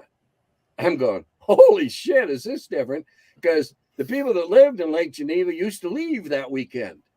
Oh, The shit. weirdos were coming in. Yep. All right, so here we are being welcomed. Whoa, this is pretty amazing. I get there, I get checked in. Holy cow, look at all these women. We had never had any numbers of females in the game of any age. And I'm delighted. I mean, some of the best players I've ever had in some of my Absolutely. Yeah. And I know that sounds like a hackneyed cliche, but it's true. Especially if I find them being spoken over, I'll go, what? What was that you said? And that stops the table in their tracks. Mm-hmm. And now a good idea has been put forward. And all of a sudden, they're not being spoken over again. A couple of good ideas, and now they're leading the group. And I've had several groups taken over by female players, as de facto leaders, just step into the role and do quite well. Mm-hmm. I like playing. I once made the mistake of offering to run an all-female game at TotalCon one year. And I was being flippant about it. Award's been getting away with it for years. Yeah. And I offered to for all the wives, girlfriends, and sisters who are stuck here, come see what it's all about. I got crucified online. I was vilified. Oh my God, it was horrible. I was mansplaining. No, I just wanted to play a game with a bunch of ladies because of the different viewpoint. But you were crucified by other men or by women? Women. Oh God, a couple of the feminazis jumped all over. Yeah, I know exactly who it was too. That was leading that charge. Well, the person who was leading the charge is no longer in gaming at any level. Is no longer involved with gaming. Well, the funny thing is, one of the two that really jumped on me hard about 10 days later came back on and said, I was wrong. She was wrong. That wasn't true of me, and I wasn't that kind of person. And that really, because I just shut the fuck up. I didn't say anything for 2 weeks online. That's all you can do. Yeah. And she kind of fixed it. Wow. I never offered to run an all-girl game again. I want to touch on that a little bit about you, Tim. There was a comment made at the very, very early of this chat about, how Tim will cuss someone's mother out. Now, I want to address that, and I want to address that because of this. Now, before I met Tim face to face, okay. I heard that Tim can be cranky and grumpy, and you better watch out. I mean, he'll tell you how it is. And although Tim is blunt, as someone who has, I've been to Tim's home, I have talked with Tim many times, in person, whatever. What Tim is Tim is honest, and he's honest in a way that I think a lot of people mistake for being grumpy and gruff, when he's not being grumpy and gruff. What Tim is being is Tim's just being blunt. I mean, he's being honest with you. And that's what I really liked about Tim, because growing up, my dad was a warrant officer in the Army. And I mean, my dad was grumpy, but what Tim is Tim is just somebody that, like, working with him, there in no uncertain term, Tim lets you know, hey, this is going to work or this is not going to work. But if you give Tim a chance and say, okay, Tim, you said this is not going to work. Why is it not going to work? He'll tell you. And I think that's part of the problem. A lot of people don't give Tim the chance to say, but why? Why is this not good? Why are you saying I have a bad idea? Wow. Look at that compliment that just came in. The most gracious person. How many interviews have you done, Tabletop Tap Room? 3? Yeah. Come on, man. God, I don't know how many of these I've been on. Yeah. Now, I'll tell you what, Tim is a great guy. He, yes, he is. When we had the warehouse. See, Mike starts talking good stuff about Tim. And we had the best time. People would always tell me, "Oh, he's just so mean." He's not mean. He's not. He's not. I mean, you come over with your grandkids and you were polite and nice, and people would go, "Who is that? That's Tim Kask." That's not the Tim Kask I've heard. Like, no, because you're getting him unfiltered in person, and this is you're seeing snippets of stuff online he may or may not have said. You know what? He's honest. No, this is and that's the kicker, Mike. Yes, Mike, very much so. He's honest, and I think that's part of the problem with a lot of people these days. Is a lot of people they want to be coddled, they want to be catered to, and what they don't want to be told is, and I talked about this with my friend Steve Lake in my last video. I want somebody to say, Don, I don't like what you fucking wrote. Okay, great. Why? Because A, B, and C. Because what people like Tim do is, number one, he's utilized his experience, and he's doing it in such a way that he's helping you. Because if you listen to the man, what you get out of it is you get an understanding that your work might need a little bit of work. It might need a little bit of help, and Tim will tell you how to do that, and Tim will even help you. I mean, come on. I approached Tim out of the blue, guys, and said, and I had no interaction with the man, and I just said, I have this game. Yeah, out of the blue. Tim, hey, here I am. Yeah, I have this idea for this game, and I know what he was doing. He's like, oh, geez, this is like probably the 5th person today that messaged me, and he's like, tell me about, okay, what, what kid, type thing, and I was like, I told him, but he gave me the respect, even though he didn't know me, to listen to me. And I've never had a problem with Tim. He, like I said, he's blunt. He's blunt. He's going to tell you stuff. Yeah. But I'd rather have that than somebody that's just not going to tell you anything, or that's going to blow smoke up your ass. I don't want smoke blown up my ass. Editors cannot be anything but blunt. And at heart, before I'm a writer, I'm an editor.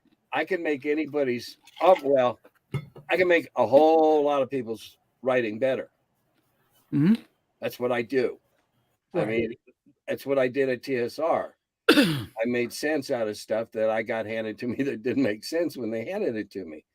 Though I will take credit or blame for psionics that I did on my own. But anyway. You're responsible for psionics? Mm-hmm. Oh, we're done. Okay. Now. Yeah, I did. Now, Tommy, why are you telling me that's bullshit? Wait, hold on a second. He's talking to Mike on that. No, he said that's bullshit, Tim. Wait, what? Mike talking smack. Talk is cheap. I'd rather have blunt than... Look up a little higher than that. Oh, that's Tammy. I don't know what you're referring to.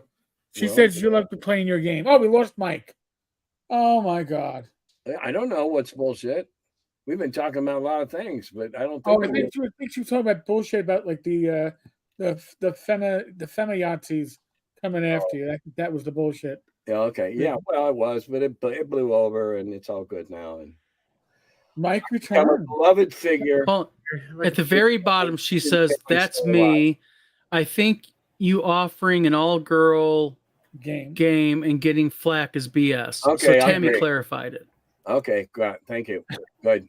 I don't bullshit as a rule. No. And as someone who has worked now on multiple projects with Mr. Tim Kask, I can tell you right now, Tim does not blow dandelion fluff up your ass. Tim does not bullshit you. And Tim is very, very willing to give you his opinion, especially when you say, Tim, be honest with me. What do you think about this? I'll tell you. Yeah, he'll tell you. But he's constructive. Now, I do not want to be inundated by individuals who have projects and things up their mind. No, please don't. Yeah. Don't. No, I won't look at them. No. Oh yeah, never mind. He's horrible to work with, guys. You don't want to talk to this guy at all. Don't message him, okay? John and I have what, two more projects in work already after this one, and then there's still the gym. Or we got a bunch of stuff going. Yeah. All right, so I'm going to tell a Tim story. Tim, you can't interrupt till the story's over, and then I want your opinion on it. So this story was told to me by Jim Wampler and Zach Glazer at different times. So it's the same story. Oh God! Uh-oh, here we go. The truth. Hold on, I got to record this. Where's the record button? Gary Con many years ago, and Tim is running. I believe he might be running Temple of the Weaver Crown. He's running one of his adventures, and they comes a break, and so there's a break, and a gentleman walked up to Tim and he goes, "I just thought I'd like to tell you that you don't know a damn thing about running D&D, and you don't. I can tell that you don't understand the rules because this is not how OD&D is run." And Zach and Jim both said they just went pushed away from the table, knowing that the eruption that would come. And Tim said, "Really, you think that?" And so the story differs a little bit, but basically it ends with Tim telling him to get the hell out of there. No. So that's okay. So I want to hear what happened. What really happened here? Because this guy eventually we were running a game, and this guy sitting down the table. We were running a game on a long thin table, and this guy sitting down on the right side kept mumbling under his breath. He was disgruntled, I could tell. And so finally, I said something. I go, "We got an issue." "Well, you can't do that." I said, "Well, I did." And we went on, and he started mumbling again. And this time, he stood up and started walking down the table toward me. I don't know. He had a little shit. I could have taken him, old as I was. But as it is, that's what I heard chairs scraping. There was that's Jim and Zach pushing away from the table, going, "Oh, to get a better view." Yeah, and I told him, I said, "Sir, you're not happy. And I offered a refund. I offered to get him into another game. I offered to pull strings to get into another game. No. I said, "Well, finally, look, if you don't sit down and be quiet, I'm going to have security remove you from the game."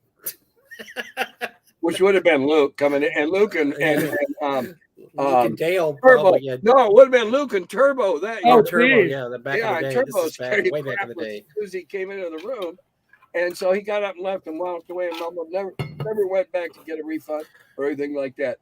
And he was telling me I couldn't do it. So he said you didn't know a damn thing about OD&D. Well, I didn't know what D&D. He told me I didn't know what I was doing. And had no clue. You've seen that meme with Aslan about tell me about the rules. I were there when they were written. Yep. Well, yeah. Me. I'm Aslan. I was there when they were written. And you know what? All the rest of them are dead. So I can't ever be contradicted. I'm not sure he knew who you were. I mean, I know you don't pull a "do you know who I am" on him, but I don't think he really knew who you were, and he just thought this old man's running a game, doesn't know what he's talking about.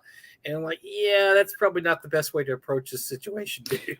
But it boils right down also to the old, the old general rule. I say one of the reasons that I believe, this is just Don's opinion, is one of the things I think that really made role-playing games take off like they did was they allowed that really weird thing that a lot of people can't get their mind around. That is, no, you can't. Yes, you can, because it's your game.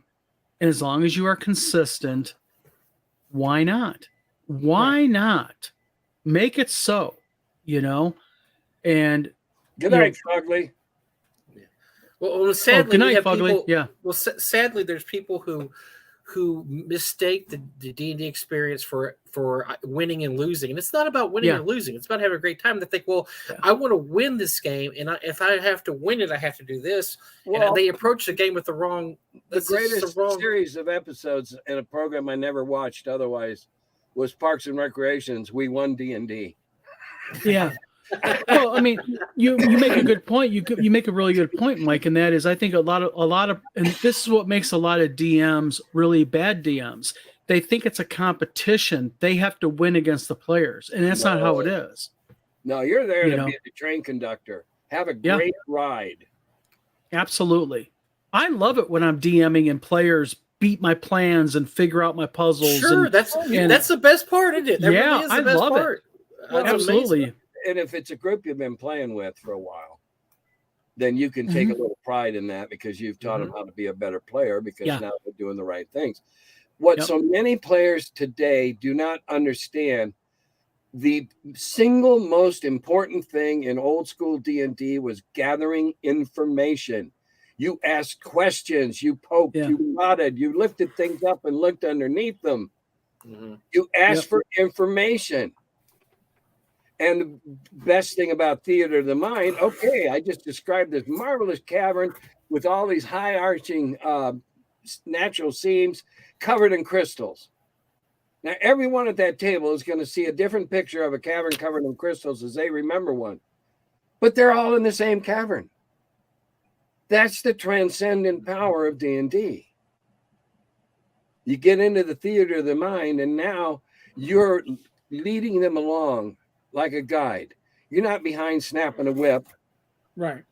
You're not, chivying them on a horse with a lasso. You're leading them on. Hey, check this out. And letting them see it for themselves. If you could stop in the middle of a game and freeze each person's thoughts and how they saw something you just described, you'd be astonished how different it is. Well, Unless you give them a 75-word description of a weasel. Well, I mean, come on, A couple of years ago, when I was running I was running for a steady group, and they were all bloggers online. And I said to them, I go, listen, I'll give you a 10% experience point bonus if you give me a blog write-up of last session from your character's perspective. And I had 4 players, and my God, it was like I was reading 4 different adventures. It was amazing. We all remember different salient points. Yeah. All of us do. I mean, that's the way the human brain works. You can send me to school with 12 other guys for 12 years and give us something and we're all going to perceive it differently. Yeah. And that's what's fun. We all perceive that cavern differently, but we're all in it fighting for our lives. Yeah. Yeah. I mean, I was a cop for 20 years. And one of the first things that I learned when I became an investigator was that you're going to interview 3 people at the same scene, and you're going to get 3 different stories, and they're all true. Yeah. But they're all from 3 different perspectives, and everybody sees what they're focused on.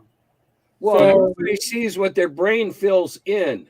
Yes. We see a lot of blanks, especially at distance, especially in low light, and our brain fills in a lot of those things. It's the same phenomenon. You're driving down the highway, and there's a crumpled piece of fabric, but for an instant, you think it's a dog. Yep. All right. I mean, your brain fills those things in whether you want to or not. And that's part of the fun too. And that's the magic though of D&D, because that tells you that part of that is the human imagination and good DMing. That good leader of the game, for lack of a better term, they're explaining that room to you and your mind's racing. I'm thinking right now back to, when I was 15 years old playing D&D with my brother-in-law, and just, I can remember very, very key things with it. And I'm 55 years old. And, but I can remember how important it was to me, and I could just, your mind's just going crazy. That's what I love about D&D. Yeah. I still have memories of my first game session. I remember the room I was in, my friend's bedroom with the television, with I forget what game was on. Maybe it was Adventure. We weren't playing, and he was running me through with my character Cyrus, because Vice President Cyrus Vance. What an imaginative kid I was. Well, it didn't matter. Yeah, Cyrus is a cool fantasy name for a character. Yeah, that's what I thought. But one of the absolutely most difficult parts of creating fantasy and running adventures is coming up with names. Oh, I'm sure. That has been a bugaboo of everybody. All those years on the internet, there was name generators, and one of those series of books that Gary did for somebody or other, the Book of Names. Oh, yes. That's the one I got that I had Gary sign for him to sign to me. It was the Book of Names, because we used to talk about how hard it was to come up with names. Yeah, because it had already been used, or it had been in this book, or yeah, names are hard. Names are really hard. and that's why you run into players like me. I've been playing for 45 years now, and I consistently use Cord, Barrick, Bria, Flint. Those are my 4 primary character names, and no matter how many times all those characters have died, they always come back with new characters. I always, it's just Knights of the Dinner Table. yeah. Blue Lotus 3, Blue Lotus the Third. Yeah. I'm guilty. I mean, it's just, but that's the thing. I mean, but again, I think that's the whole thing that made our role playing games in general hit like a thunderclap, like it did, is just it broke all the traditional rules. Square 1, square 2, square 3. No, I don't have to do that now. I can do anything I damn well please, and it brought out people's imaginations. Well, that's the best part, is what it did. Absolutely. So Tim, when you first start out, so that a lot of people, I guess, now forget that 20 minutes. My first game lasted 20 minutes. Gary conned me into coming up to Gen Con 74. I signed up because he'd been telling me about his game for months. Oh man, you got it. So I went up. That's a whole different story. Anyway, the first game, we were all encased in some kind of gas permeable lucite.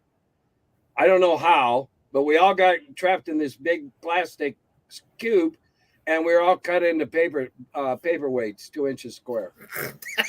20 minutes later, I'm going, huh? And so a little while later, because I'm staying as late as I can because I don't have a room and I got to drive back to the Quad Cities. I believe it was Rob Kuntz was coming around looking for players. Okay. And I got into a game, and my dwarf ended up rescuing a dying dwarven lord, and I inherited the kingdom and all these men at arms and all these. And I'm going, oh shit, I like this game. And I bought the little brown box, and I could afford either a set of dice or Greyhawk. I bought the dice. So when I went back to Carbondale, we all played on the D6 system until I could afford to get Greyhawk. And that was like a whole quarter that we played that way. But that's how we learned. And then, this is even better. And so we kind of rebooted, juiced up the campaign, and then we played again until I graduated. Kept going. And meanwhile, I'm sitting here watching Tim talk. I think about this, and I'm hearing Tim go, yeah, back in the day when I was playing with, Kuntz and, Menser, and we're like, I'm sitting there going, I never played with Menser. No, he and I were not contemporary. No, but I'm talking about just in general, like when you used to tell me, I'm not name dropping on purpose. No, but that's the whole point. That's just it. You're not name dropping on purpose. You said these people are iconic. Like you tell me, your Blue Sky sessions you had with Gary Gygax. Oh yeah, those were fun. Yeah, and it's just like, and then to hear you talk about, and I mentioned this in the preface of the game that we're doing. You tell me the stories of how you and Gary used to talk about what if one day you sold 1,000 copies. Well, our biggest joke was a 5,000 print run, because we were doing 2 and 3. We were doing 2s and 3s, had to keep up, but we could never afford any more. And then, wouldn't it be great if we could run 5,000? We wouldn't have to reprint them again for a few months. Yeah, it was wasn't that funny? And then we did it. Yeah, so, we were just, shooting the breeze, looking at the clouds. But for everybody out there who has a game, they go, should I do something with it? That should be a lesson right there. Yeah, do it as a game publisher and a game designer. Try it. Look, do it. I mean, Lord, look at Uno. He rebranded. He reskinned a version of spades. Mm-hmm. except we had a different name for it in the service when I was in. We played it. It was absolutely Uno with regular cards. All the same rules. Take 2 on a deuce, take 5 on a jack, change the color on an 8, change the suit on, all the same rules. He just reskinned it. And here in Cincinnati, and God, good for him. Guy in Reading, he's a gazillionaire now. But all he did was reskin something else. You could do something as simple as that. But like made out of whole cloth. But that's the whole point with all these people out there, these young kids and that have these ideas, is run with them. Because like in D&D, you aren't going to know what's behind the door until you have the courage to open it. As long as you don't run to it expecting to get rich. And that's another thing. Amen, boy. This is a tough market. Tough. Golden rule of my friend Steve. He says, on his blog, he even talks about it, is remember one thing. Rule number 1, don't do it because you want to get rich or because you want to make money. Do it because the passion for it. You want to see your work in print. You want to do it. And if it's really good, the rest will come along. And look, there's a lot of people in gaming that are comfortable. They do okay selling their stuff, but the get rich thing. I think a lot of people they get fooled by they see Kickstarter. If you own the company, most of the writers, most of the producers don't get rich. There are less than a handful of exceptions. And that's I've been a guest lecturer at Bradley University. I've been a guest lecturer at Central Maine. I've been a guest lecturer at University of Cincinnati for game design classes. And it's the first thing I tell them. Don't expect to get rich. Do it because you love it. Yeah. Don't think you're going to do a better version of something that came before, because you probably aren't. Do something original. And I can't stress that enough when I'm talking to these classes. And I've been doing it now for a couple, 3 years. They send me the form, I fill it out, I meet them online, and then I get a check in the mail 2 weeks later. I love it. It's a great time. That's the only time I've really made me money, and it's not serious money. It's just pin money. But that's the easiest money I ever made in gaming. But the thing is, I ran into it a lot when I had my publishing company. Is 50 Shades of Grey came out, and all of a sudden it became a massive hit. And what happens? You start getting all these submissions, and you're reading it going, this sounds familiar. And people are trying to reinvent the wheel. They're trying to rewrite this, what was popular. Be original. Do something different, because that's what they did. That's why Harry Potter became so successful, because it was different. 50 Shades of Grey. It was different. Be different. Yeah, they were both certainly different. Yeah, they were. Very different. But wasn't a crossover, no crossover. But that's the whole thing, though. Is Tammy, Central Maine Community College. Is that the one you're thinking of? If so, my buddy taught there. That would be odd to run across somebody from the community college in Maine. Well, Tom and Tammy are both out there in Maine. Yeah. Well, yeah. Well, so something I'd like to bring up too, just from us talking here, is that one of the great things that I love about North Texas, and that I like to go when I go to Gary Con and Gamehole Con, is take those chances to see these guys like Tim and a lot of these old game designer people and talk to them, because they have so many stories, and once they're gone, these stories are gone too. Except, like, I just tried to tell a story about Tim, and Tim's like, no, that's not what really happened. That's what happened. So I'm telling what I know, and then 10 years from now, it's going to be story's going to be totally different. So if you want to hear the stories from the lions' mouths, go ahead and go to conventions and talk to these guys. Talk to them, and that's one thing I love about North Texas, and I love about Gary Con and Gamehole Con, is that you go there and I like to talk to these guys, and just say, hey, what about this, or ask them, what really happened here? What was this? And they'll tell you something, and a lot of times it's a lot different than the story you've heard. And you're like, really? Well, I didn't hear that story.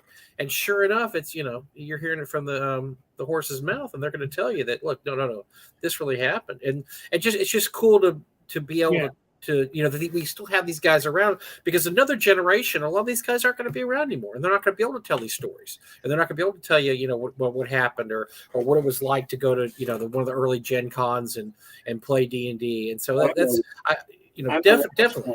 I'm the last one left of the original crew, or even the add-on crew at TSR.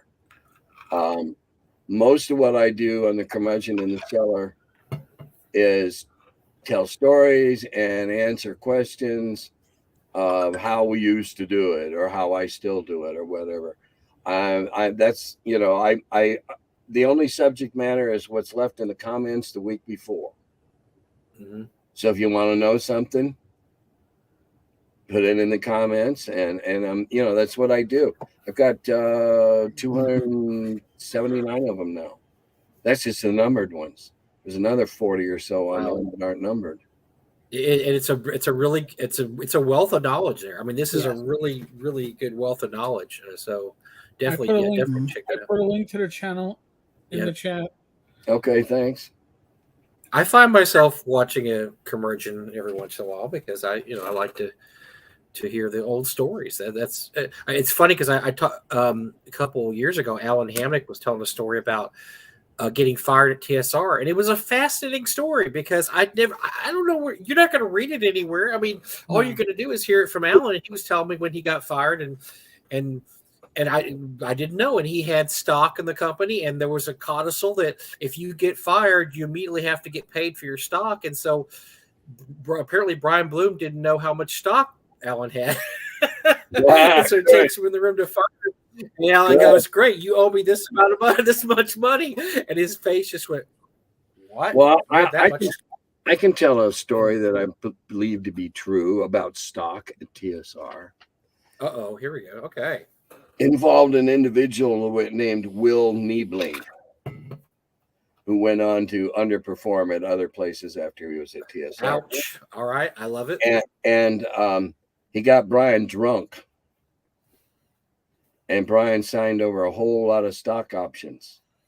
Oh. And when Will left, he left with a big fat check. Whoa. That's that professional businessman, Mr. Bloom. Yes. Yeah, okay. We could do another whole session. I was about to say, trust me, that name. Yeah, just read John Peterson's book, and you'll see what kind of jokers those guys. That was the whole circus there. The Blooms were the Blooms. Ringmasters who didn't know how to be ringmasters. No. Somebody took their whip and their top hat away from them.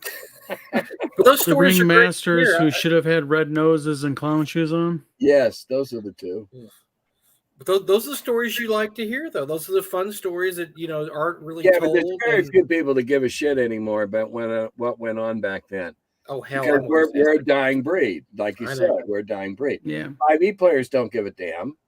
No, on the most part. Yeah. On the most, but I won't condemn them all, because I'm sure there are some bright individuals who say, "Oh, well, what came before?"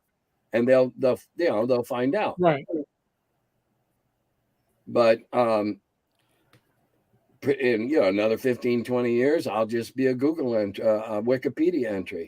But the thing is about that is with me is even like if you take a 5e player, even who has no idea who you are, they're enjoying something and they play something and they have lots of fun doing something, and to not really want to know about or care about the history of it, where did it come from? Because it had to start someplace. I think they're cheating themselves.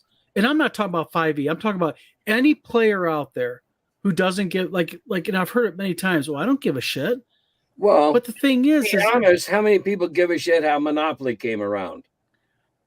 True. Now we know probably because we've read up about games and their histories. But how many people, they can love the hell out of Monopoly. They don't give a damn how it was developed. But the thing is, role-playing games, RPGs in general, is something that's far more dynamic than a single board game like Monopoly. But I see what you're saying. But I mean, to me, just as a person, I guess, if I really enjoy something and I'm getting something at such an emotional and visceral level as I do with role playing games, I want to know where it came from. What because it has such an interesting history. That's the whole thing. And see, I'm the exact other side of that coin. I don't care if you know I did it, because I know I did it. Because Tim, because you were because number one, you're a humble man, and you were there. You were part of it. You know, it's like my dad. You know, I asked my dad. You know, my dad's gone now, but I used to ask my dad, "Dad, tell me about Vietnam when you were a helicopter pilot, and what was it like?" And he'd be like, "Oh, I flew helicopters." Yeah. You know, to My him, old it was man- like, been there, done that. You know what I mean? My old man was the same way. He fought in the Pacific in the Second World War and would Yeah. never talk about it. Yeah. Oh well. But the thing, Let's see. I gotta respond. No, I don't like curmudgeon in the dungeon because it was too euphonious and sound contrived. Yes, I know there's actually an interesting story behind Monopoly, and it was anti-capitalist. The land. Yes, I know about that. It was teach against capitalism. I know. Isn't it funny how I got turned around and became a gazillion seller all around the world? yeah. Okay. I feel I owe it to answer some of these. Yes, no, thank you. Well, I remember I happened to run into Gary Con a couple years ago. Richard Lauder. He wrote a bunch of books for TSR, and I didn't know much about the book. Well, I didn't either, because that was all after I left. And yeah, he told me some really interesting stories about the book. The book part of TSR that I didn't know. And I mean, nobody, so like I said, if you go to the conventions, find these guys and talk to them, and definitely play in their games too, because it's a different style of game. And I've told this story many times on the show before, but a couple years ago at North Texas, there was this, I say a kid, he's probably in his 20s. To me, that's a kid.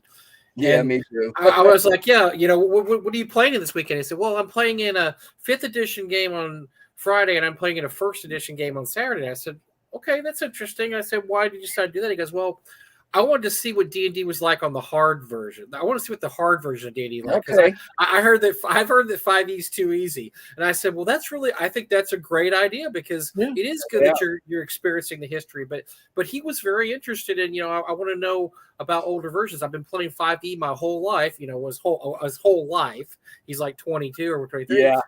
But he'll play. But you think about it, 5e's been around 10 years now. So yeah, he probably started playing when he was 12 or whatever, and he, now he's in his 20s. But he wanted to know, where's the origins of this? Everybody tells me that AD&D is so much harder, and it was this and that. And I said, well, I think that's really cool that you're deciding to go back and look at the history of the game. So there are people that do want to know, what was the beginning like, or what were the earlier versions like? And I do see that a lot, and I'm really encouraged by the people that do that. Yeah, there's some people that just stay in their little corner and they're only playing 5e or 3e. If you want to find out what old school 1E is like, then contact me through the curmudgeon in the cellar, and we'll set up a Wheel of Blame game. We'll play on my Zoom channel. I've been doing that for a few years now. I've got a group now that's played 6 times with me now. And we'll talk about, what it costs to do that. And I'll be glad to school you in the most gentle and fun way. There you go. It'll be well worth it, folks. Yes, it'll be very well worth it to do that. Oh man. Can you believe the wheel's fun? It doesn't make any sense. There's not much dying in it, though. I do give them 4 potions that will put a head back on a neck and let you keep playing. But there you go. It doesn't happen very often.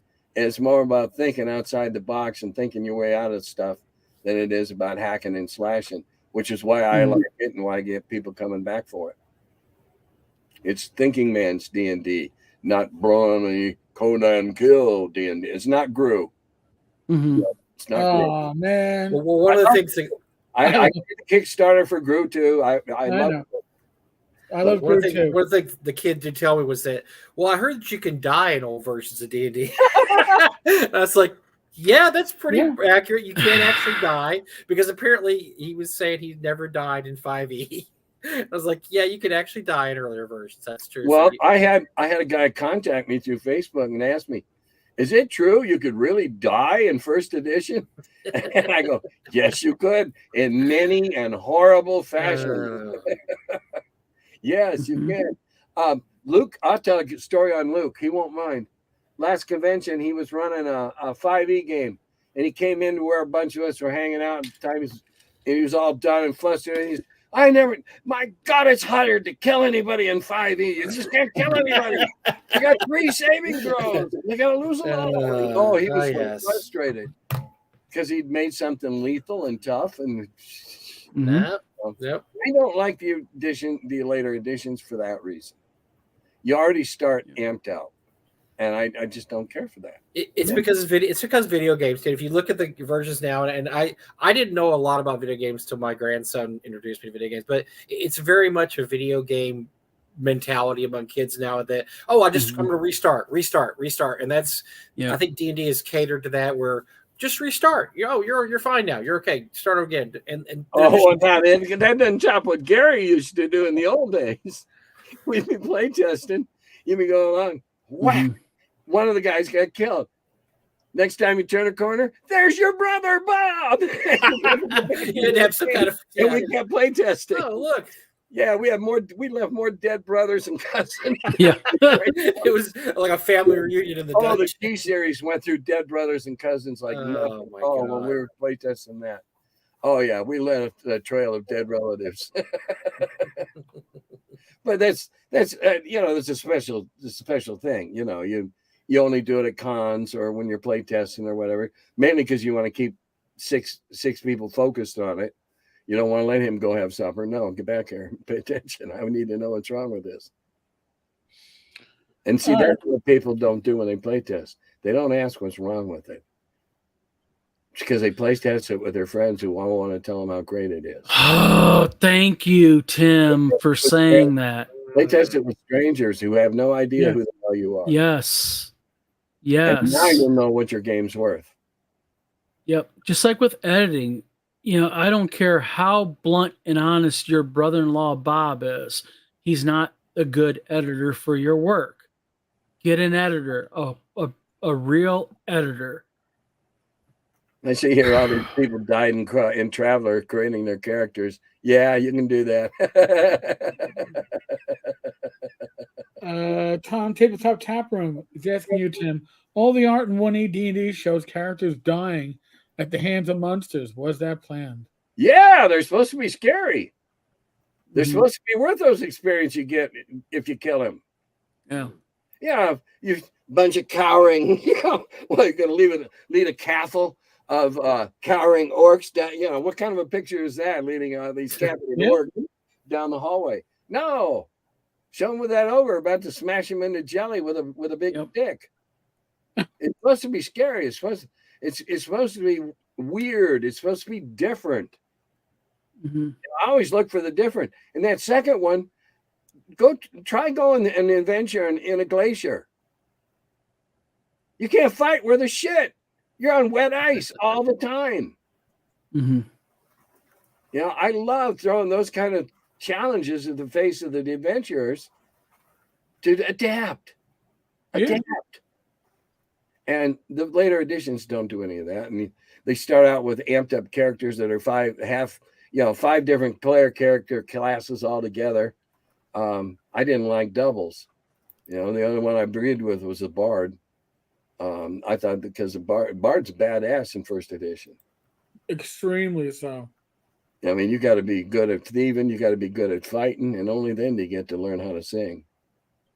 Yeah, I mean, break some of the presumptive rules of you can't triple class because you can do a class. So you're essentially triple classing. But you had to give up that class.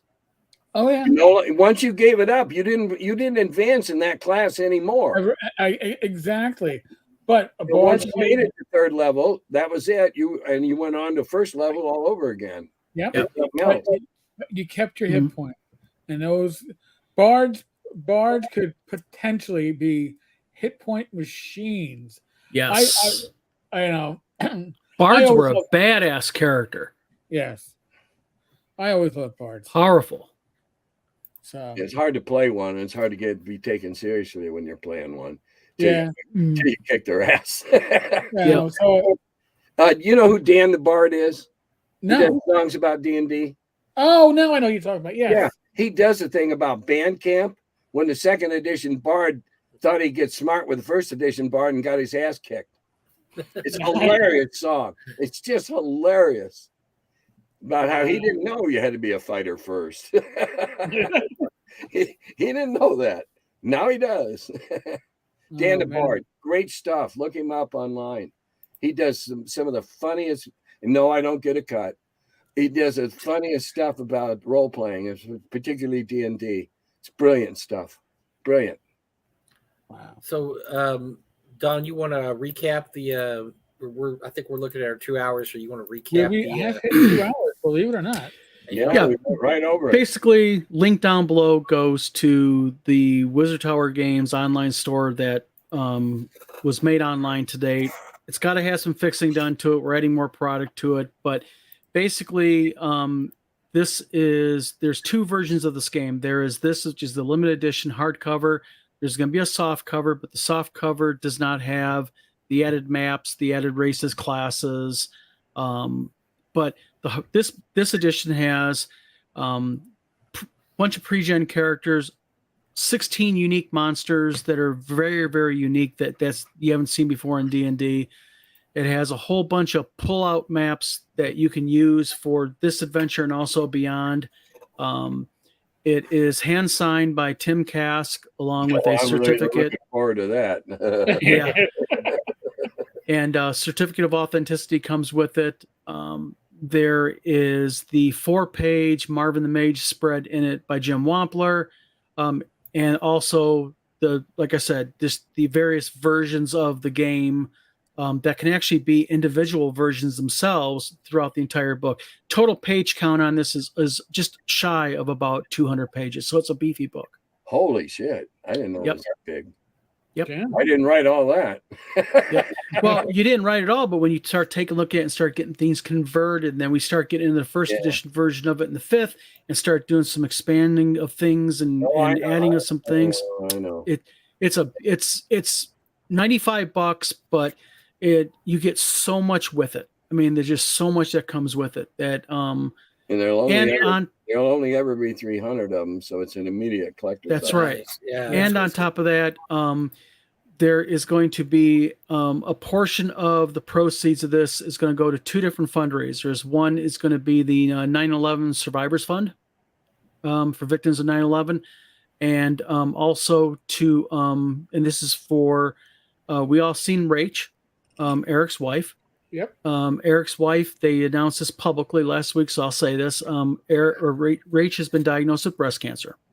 And I'm going to be donating a portion of the proceeds of this to Rach to help maybe her with a little bit of the uninsured costs that are going to come with her treatment. So we really appreciate that's something we wanted to do also. That's great. That's awesome, man. So you can get a great game in pretty much any version you want to play it, hand signed by Tim Kask, and you're going to help two legitimately really good fundraisers that are going to help 9/11 victims, but also a lady who, and just for lack of, I'm just going to say this about Rach. Rach has dedicated her life to helping those in need in the city of New York through her job. And I just think it'd be nice to give a little bit back to her too. You're leaving me speechless, you. Ah. Yeah, my we're pleasure, guys, aren't we? I'll break the tension. I'll crack wise. There you go. Thank you. I don't even get to do that on my own show, damn it. So buy it. Be much appreciated. Buy it. And like I said, just a great product. Really, really, really great product. It looks really good. I shall be purchasing my copy. I will definitely say that. Kaskoid, remember, free shipping this week only. 1 week. 1 week only. It's somewhere in the upper chat. You've seen it already. The link at the bottom of the screen is the, hey, I can't remember what I'm looking for. Well, Tenkar-tavern.games/Lost Adventures. It'll take you right there. Kaskoid to save yourself the shipping. Nice little savings. Tim, John, thank you. Holy, this was an amazing Yeah, this show. is great. Well, Blast. let's hope the people watching it in days to come think so too. Yep. Huh? Yep. And thank you for having us on here. I really do appreciate it. it. We That's appreciate great. it. Always love catching up with you guys. It's awesome. Yeah. Yeah, I don't get down to Texas every year now. It makes a difference. Yeah, well, your family moved, right? They're not. Yeah. in Dallas Yeah, anymore, my so- son's living on Big Pine Key in Florida. Oh, well, nice. Well, there Yeah. you go. We're Do going down in vacation. February, do a little surf fishing. Oh, wow. Wow. Yeah, If that's- you're gonna leave Texas, that's the place to leave. yeah, I'm about to say that's a good trade. That's a good trade. Yeah, Oh, that's- well, Thank you, Peter Flagg, by the way, for Yeah. ordering it. It paid me. You got a lunatic for a governor and no infrastructure. What can I say? I'm a lifer here, so Yeah, I know, I'm you're not stuck. going anywhere. At this point, I'm not going anywhere. I'm stuck. So I'm probably a lifer in New York, so what can I tell you? Well, Thank you, Local 433 Gumby. There's 2 ordered. A land shark. Yep. Oh, Thank yeah. you very much. The boule, Thanks. the land Yeah, thank shark. you. Yes. Someday I'll I'm- tell you. Next time I come on, I'll tell you the story about the land shark. And how Well, I'm going. Yeah, I'm going to order one too. I need to get my my credit card. Well, folks, you heard it here first. Tim's gonna come back at some point. So well, yeah, There maybe. you go. You know, Good yeah. deal. next time it comes on, you heard it here. Don't know when, but definitely this was a blast.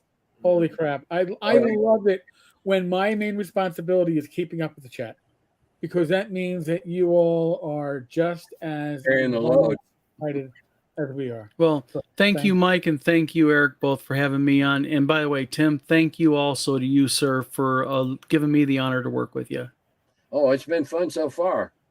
Don't screw up. I won't screw up, and we'll be golden. There you go. All right. All All right, right. What do I do? Just Wow. X out? As always, be safe, be well. God bless. Roll those dice, roll them well. I'll be back Go down again to Gobi. tomorrow with some random video. Next live stream is Friday with Glenn. We're out of here. Later. Tim's already I gone. don't- Wow. I- He's out. hey, that's- Yeah, he's got things